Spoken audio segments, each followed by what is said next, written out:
আজ ২৬ জানুয়ারি। সকাল থেকেই ছোট্ট বাবলু খুব খুশি। সে সাদা জামা আর সবুজ প্যান্ট পরে নিয়েছে, হাতে ছোট্ট একটা তেরঙা পতাকা। আজ তার স্কুলে বিশেষ অনুষ্ঠান। স্কুলের মাঠ সুন্দর করে সাজানো হয়েছে, লাল, সাদা আর সবুজ বেলুন উঠছে।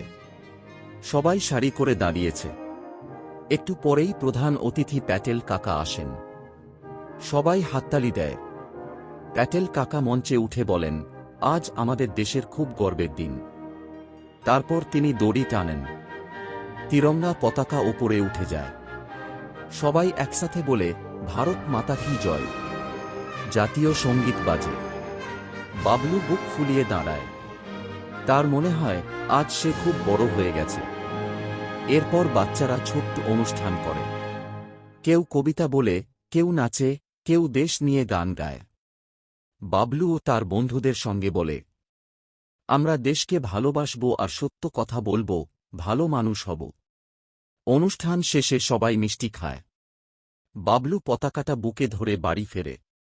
সে মনে মনে ভাবে, ২৬ জানুয়ারি মানে শুধু ছুটি না, ২৬ জানুয়ারি মানে দেশকে ভালোবাসা।